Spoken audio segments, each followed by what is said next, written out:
Hey guys, I don't want to keep you too long before starting this video, but if you guys have been following along, then you saw that Casey and I went out to California at the end of February, which actually ended up being absolutely perfect because everything was in peak bloom. Our goal was to figure out what exactly has been going on with all of these honeybee colony collapses, and at this point, we still haven't really put our finger on exactly what was causing it. We know there's a lot of things that are contributing, like poor nutrition, viruses, mites, all of those things, but we're still trying to get to the bottom of that. But one of the other goals I had when we went out there is all we hear is from the beekeeper and how we perceive and see things, but we never hear anything or any stories from the almond grower. So this talk was absolutely perfect. I still cannot believe some of the people I got to chat with while we were out there. And we got to talk with Jay Miller's almond farmer and some of the struggles that he has as an almond grower and some of the things that he sees and looks for as well. So this video was really good. I hope you can make it through the whole entire thing, and I hope you enjoy.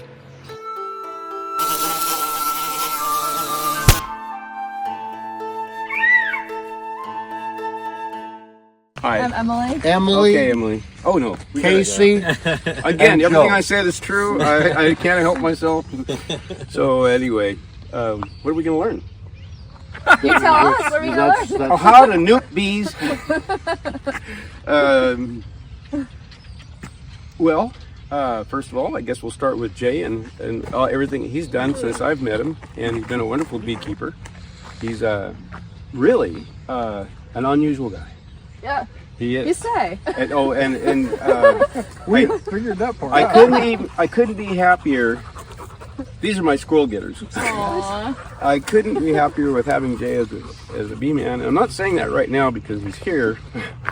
He should just know that I feel that way. He's moved into this grove and taken over my property, and that's always a welcome because then I know I have bees. Yep, exactly. Yeah. Kind of a squatter syndrome. Yeah. Okay. But you should tell them how you found us.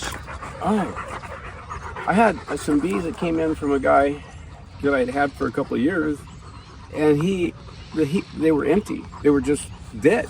And I was up at Home Depot in Ceres store, and here's these guys. Well, young kids with some beehives, and I said, "Do you have any bees?" And they said, "Yeah, we sure do." And so I called the guy up out of Sacramento and said, "Come get your bees." And he pulled his out, and I guess it was Brody too. Brody, yeah. Yeah, Brody was one that I met there at happenstance. And if you don't reach out, you're not going to get something. And that's been 10 years. Well, as your wife says, it's been a long, long time. Well, that's true. Yes. But I feel, well, again, I can complain to him. He listens, right? I care, yeah. Well, I act like I care. You're supposed to say yes. Can you complain to him? And does he listen? Oh, all the time. I mean, we come and squat. Any other mode out of Jay? We leave stuff here, and after 2 years, he calls us and he asks, "Is this mine, or are you going to get rid of it?" And so no.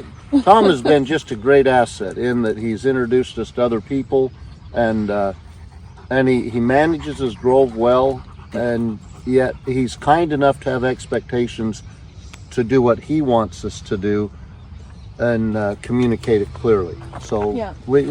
It's just been a great relationship that we've developed over the last 10 years. One of the things I really enjoy doing is coming out with the beekeepers when they're working at the hives and they have all their suits on. I get to walk over and do the same thing they're doing without a suit. And you just have to have the mental mind that you're not going to get bit. Yep. And once you're bit, then you turn around and leave. Yep. He leaves off. Now they'll change. Yes. He leaves really. He comes in. Oh, gotta go. It's gone because he understands the one sting multiplies quickly. Oh yeah. How long have you been growing almonds? Pardon me? How long have you been growing almonds? Well, majority of my life. My father had the same property and the same ranch, and I tried to go off and venture off on my own, and then things became kind of bad in the almond industry in '83 and '84, and so I was working in a body shop at the time and decided it was a good place to come back to. Yeah, and definitely. haven't left, and it's a really wonderful to be able to live on your job site, not have to commute, and to just be outside all the time. Yeah. Is really just Exactly. it's not all about making money. It's certainly is to pay the bill. It's really a wonderful atmosphere, and it's not for everybody though. You have to be self-disciplined. I'm sure there's a lot of stress involved too. My wife takes care of that part. All I have is these charge accounts around town, and then she deals with it. Yeah. No, I mean, but you have to be, I think, a little more carefree. I mean, you have to be responsible. You have to show up to work. You have to put in the hours, and you can't. But there's things you can't control in the economy and also in the weather. And the weather is a big factor with this problem. And then it's been overproduced, and so like anything, too much of one thing is not good, and so that's kept that bee doesn't want you. And I think everything will come into a balance, and with this state, with the resources of the weather and the water, it really is probably. There's so many advantages here that you don't recognize if you're commuting back and forth to the Bay Area. You just you're on a road and you're captivated, but it is a grind. And this is just a different environment. It's a good one. Mm-hmm. Now, Tom is a problem solver, and he said we could solve the water issues if we just raised, is it a foot or a foot and a half? It used to be a foot, but I'm changing that to about 2 or 3. But if we raised every dam, if we raised in every the California dam 2 or 3 water feet, system, we would have the capacity, because as a bowl, it's getting bigger and bigger and bigger. Yeah. And we do have environmentalists in this state, and they have a big impact on what happens and what doesn't happen. But my argument is that every little creature can move up in a couple years, a couple inches, because that's the whole thing, is to protect the wildlife and the ones that are going to be drowned out. Well, I don't know of any bug that can't move up a couple inches in a year as the dam would slowly fill up. And it just, I think all the dams are built with the support and the strength in them to support that extra load.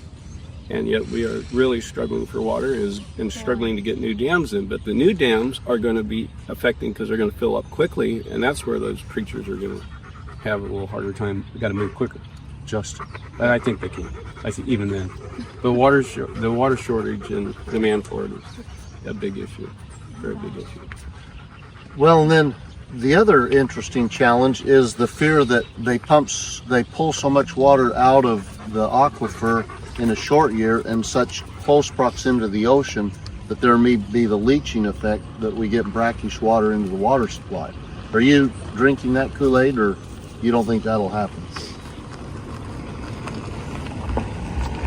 You lost me, because the ocean, I don't think in the valley we're in, I think there's a separate aquifer than anything from the ocean. So, but I think if we did pump more, if we had excessive pumping, is another reason. They're going to be a draw on, and there's actually a bowl that starts up north. What we pull down here, we're at the bottom of the bowl. The Sacramento and above Sacramento is going to be affected by what we draw. That's where a lot of the concern is. But again, it's just back to having the raising those dams, or not worry about building a dam. And then we have surface water, and surface water can be held for up. I think it's 20% or so has to be for runoff in the wintertime. The dams have to have capacity to take in a lot of snow that's melting. Otherwise, there's going to be just a flood. But again, with a larger surface water reservoir, we're not going to be pulling the groundwater out and not be affecting. And the brackish water would happen if there was that much pumping. Right. I mean, it would have to create a huge void to force the hydrology of the water to come in. That hasn't happened yet, but there's certainly going to be concerns on that. Yes. So are you using irrigation canal, or are you pumping here? Well, weirdly, it's another one thing on this particular ranch and all of this valley. TID started 150 years ago, Turlock Irrigation District. These canals are all by gravity, and as you see, it goes right through our property. We not too many growers. I call myself a canal rat. And there's a drain that goes off into the river right up that pipe, and so there's a lot of control for water runoff in the wintertime. It can be captured in these canals and it's sent out into the river, and it goes to the ocean. The canal system itself is there's people from around the world that come to look at this one because it's so old. You came from Michigan. I'm thinking outside. Another world over there. Outside the is, United compared to States. here. Actually, it's outside of the United States that come to look and see how this has been done. And it's not rocket science. It just took a lot of. At that time, there wasn't the population of people. They had control. They had the populace. Almost everybody was farming, so they gave their ground or they donated the ground into this project. It was, or in today's world, it'd be by Eminent domain. Eminent domain, but it would be very difficult to build a system today just because of the labor, the costs, and having to move structures and all that. So And all the people who say, not on my property. well, yeah, but it would be taken over. But it would probably be economically not feasible to build the system that's here, and so I don't know where I went with that, but I got a little bit off track. Yeah, Well, it's okay. but we're such a unique question. it's such a unique accomplishment with the foresight of generations ago absolutely, that would solve that could address. I told her this. yesterday, to me, it's more impressive than the Panama Canal. Oh, yeah. I mean, you could see both ends. We just got to dig a trench. This is, thinking so far ahead and so many more miles and elevation They shots. didn't have GPS. They had just not even lasers. They just had Transits. Transit, correct. Thank you. I've lost that word. And they had the go of line of sight, and they didn't have the ability of earth movers. It was all done with little wagons and horses and shovels. And there's some pictures in the past that we have from my forefathers, and it's just I'm thinking, how could you even do it? And it's done. And there's a couple low spots, and they've come in and raised the canal, put a lip on it to kind of overcome it. But the expense of what they do to even maintain the feature, but it is a very unique system.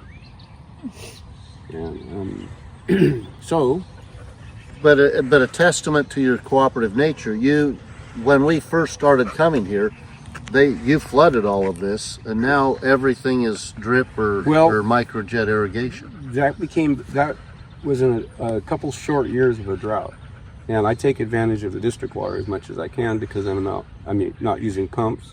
I'm not using electricity to actually force the water through these microsystems. Mm-hmm. Now, like the piece right across the canal, right across the road at this intersection, it's on a rolling hill, and it's a brand new orchard. This is right up on that corner. You pass it coming in here. Mm-hmm. He has to pump his whole entire field all year. He's just now starting the field. It's 2 years old, and he'll have to pump forever, and that'll be a cost that he has. Mm-hmm. But as long as our water allotment will be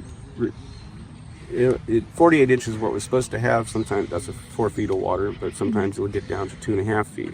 At that point, we're going to use that water sparingly, and we'll continue to subsidize it with the well water. You're using both the pressurized system and the gravity fed system. This system on the bottom here is the only way. Those sprinklers are the only way I can irrigate through that box, but I don't want to. But I have a choice, and that's another thing. I mean, if there were a drought, then I would be pumping. And so would everybody else, and the water table would draw down. So I use the canal water as much as I can, back to being that canal rat, because it's available. Yeah. And we pay the same taxes whether we use it or not. There is a surcharge if you go over your allotment. You're only allowed another 6 inches. You pay for that, and they've actually created some tiers that you pay a little bit more for each, but the surface water is far cheaper than the groundwater. Yeah. But if there was if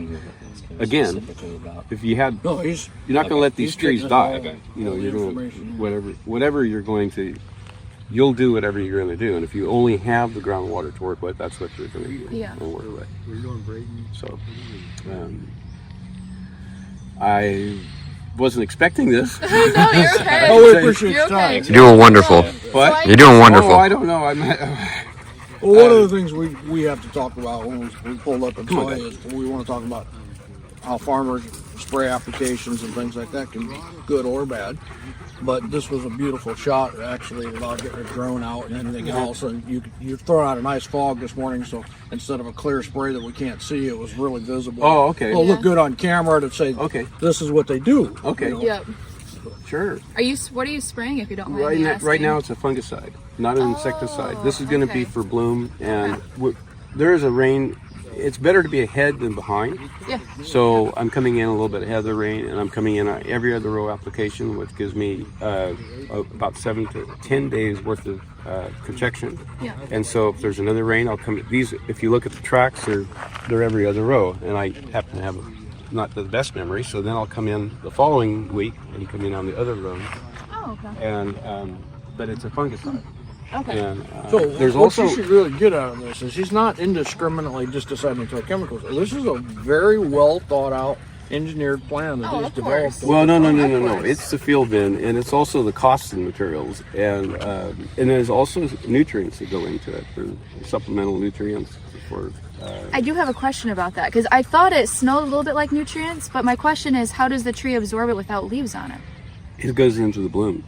Oh, Yeah. okay. Yeah, that's Good a to good know. question too. And there's just a small amount of leaf. Even that's a very good question. It's absorbed right into the bloom, Okay. into itself, and that's almost like instant energy, like a rock star. Yeah. Yep. And it's supposed to work. I've been doing it long enough. I can't tell you if it doesn't work. I don't know what would happen if it wasn't. And we also pull leaf samples through the year. Independent survey. It works with the company that sells me the chemicals, so I don't know if it's tainted. But if you follow those reports, and if you see that there's a deficiency, then you can come back in and make it up. Yeah. And that's another advantage of having the own sprayer and being able to, you have a little more control than having a commercial guy. When a commercial guy comes in, it's most likely won't be in every other row. They'd probably spray the whole thing because it's just time to move in and time to move out. Yeah. Thing. Definitely. Okay, well, come on, Jay, embarrass me a little bit or something. I mean, hey, this isn't like you to just sit here behind the scenes. Well, there's 4 people that are trying to be my There's conscience. cameras here. He doesn't want anybody to see what he Yeah, I don't want to confirm publicly what I am individually with you. So Is that no. blue gum or eucalyptus? It is a blue gum. There's a red gum, I think, and a blue gum. Happens to be a blue gum. Some of your bees are fine. Yeah. To his chagrin, he's pretty. Well, I'd like to point out something. See what kind of hat I'm wearing, Jay? Yeah. Select what? Yeah, because I run out of 2J hats. He was wearing it last week. Remember last year? He was wearing it last week. I bring him 2 hats, one for work and one for church. Yeah. We used to call that Sunday go to meeting hat. Oh, yeah. Yeah, that would be it. That would be it. Yeah, Jay, anything with your relationship with him as providing bees, like just kind of like that you could kind of lob his way of like value that he provides to you in the symbiotic relationship? Like just maybe have him talk a little bit about that. Okay, so we ship about 14 semi-loads of bees. We go into this little orchard and offload 3 loads, go through them, and then move them out and bring another one in. I mean, this is like the gold mine for our operation in that we are able to utilize his space, and it serves him well because he's never short on bees, but it allows us to provide for our customers in this area a quick offload and then redistribution point versus having to haul them several miles. We have one holding yard that it's an hour and 20 minutes away, and then we have to drive an hour to deliver the bees. But that was a situation we got into in helping another beekeeper this year. So this is just, for me, it's taking advantage of the poor sap, but you can call it a symbiotic relationship. So, how do you feel about that? One of the big problems as beekeepers coming into the industry is just exactly that. Where am I going to unload my truck and break it down because only so many hives are going here or there or the other place? So you need that location, and not all farmers are willing to let you do that. Well, beekeepers are the weirdest, honest bunch of people there are, and I'm just lucky this guy answers the phone. So that's how our I hate to relationship tell you works. this, but you got our king. That's the best. Okay. If we're talking about a spectrum, Tom and I are on the same spectrum. You talk to other farmers in the area. Oh yeah, we know Tom, and that's kind of all that has to be said.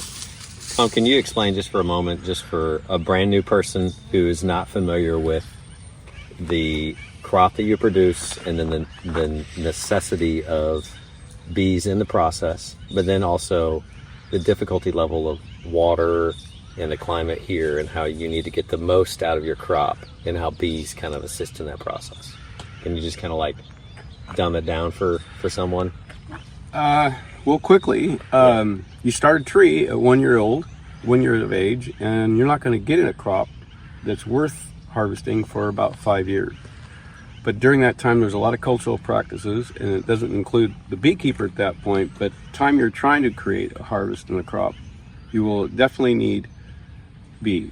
And there is some self-pollinating varieties out there. They haven't proven themselves. And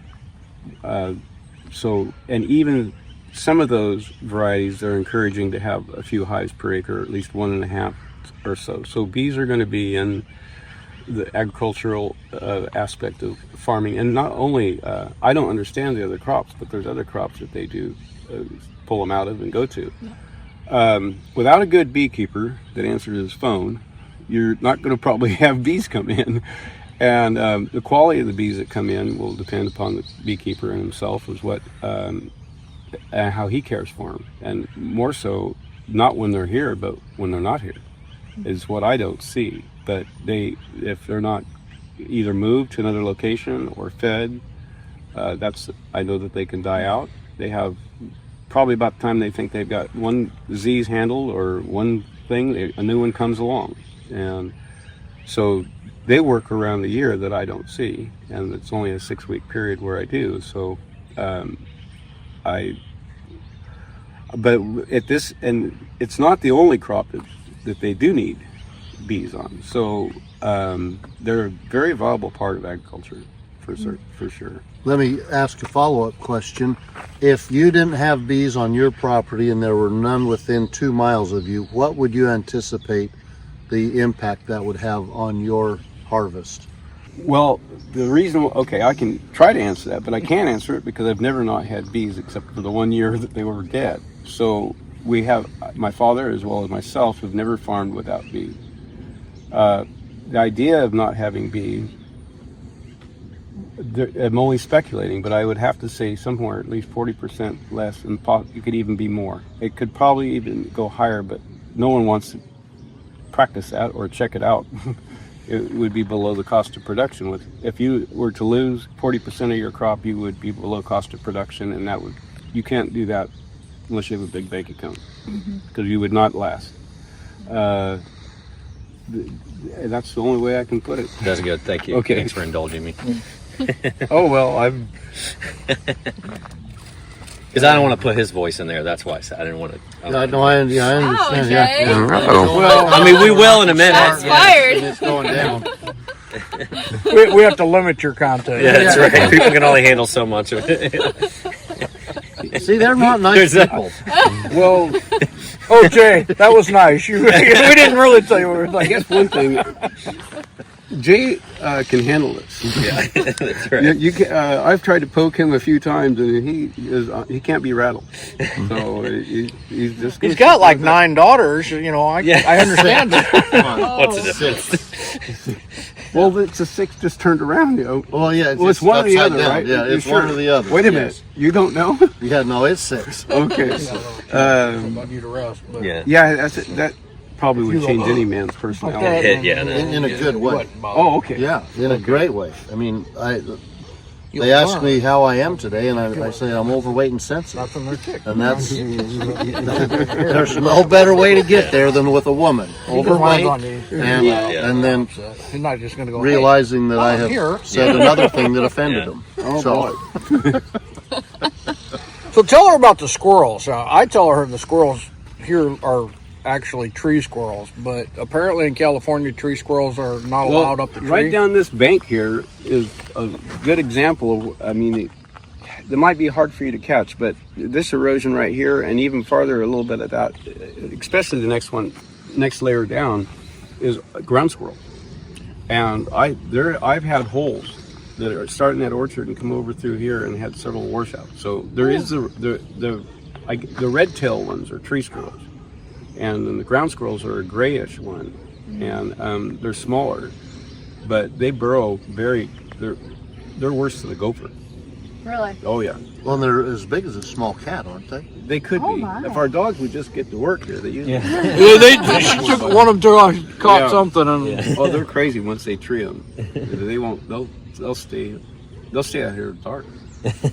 Once they get them going Get up 'em down. Yeah, Do you help them get them? we can't talk about that. Yeah. Okay. only during season. I hear you. Yeah. Well, to be truthful, I found a new way, Dave. I used to throw rocks at the squirrels. Now I just bump the tree with the tractor. Just a light bump. Well, as we were driving in, we saw that you bumped one of your trees down there, and it didn't Well, that appreciate one the was experience. Mother Nature. You It mean was the a one big that's pushed squirrel. over in the Yeah. road? That's Mother Nature. It split. Yeah. I didn't bump that. Oh well, doesn't that indicate I would a nutrient? I would fire myself. I would go if I knocked over a tree. Well, does that imply a nutrient deficit in your cultural practices? Jay, I haven't looked at the tree, but I've looked. Well, I I'm pushed sure it out you of the don't road. want to. Have you ever broke a bone? Ever? Yes. Yeah. Okay. How did that happen? Extreme leverage Well, and pressure. I think maybe that tree got old and it started to split. Maybe water got into a crack or whatever, and then it just decided to lose that limb. Okay. But they don't drop sympathetically like these. These trees will actually drop a limb sympathetically. Just because there's too much. No, they stress the drought, Oh, okay. and it's very unusual for a tree to do that. But these almonds will they have problems. They got, well, there's too many people in a room, they get sick. Yeah. That's a good way to explain it. Yeah, it is. I mean, they once they have a certain disease or it could be a root disease you don't even see, and that it'll almost basically rot. The tree will just go over, and they're working on new root stocks all the time. The amount of technology and research going into almond production is amazing, and I'm sure it's that way with walnuts and pecans. I'm just not. Or It's not like corn and beans where you can rotate the crop out for a Well, year and come back. Interesting you say that, because there's a lot of technology going into corn, and I don't know about beans, but in corn, they're just the varieties they've come up with. They've actually I don't know how they genetically engineered a corn that can be sprayed with Roundup Yeah. and over the top. How would that possibly? How do you know that? Well, I know about it. I know they did it for dicamba too, but I don't know how. Okay, This is the but- genetic genome, I'm guessing. I don't have know. no clue, but that was done at a university somewhere, and that's a Actually, the Roundup resistant gene came from a piece of moss on a tree in St. Louis So he that knows. the Roundup didn't kill. And the geneticist from Monsanto at that time was based out of St. Louis, and she noticed this, and she spliced that into corn plants, and then they started breeding it. And they had tried hundreds of plants Really? in that before. Yeah, I have never heard that. I live there, so That is and I've actually read several books on GMOs. So okay, but that is an example of research that's going into all agriculture Yeah. and the world. Drones have made a big difference in the study that they do, getting a different look at things than you see from the ground. Do you or your son use a drone in surveying your property ever, or is it just for fun? It was for fun. Okay. Yeah.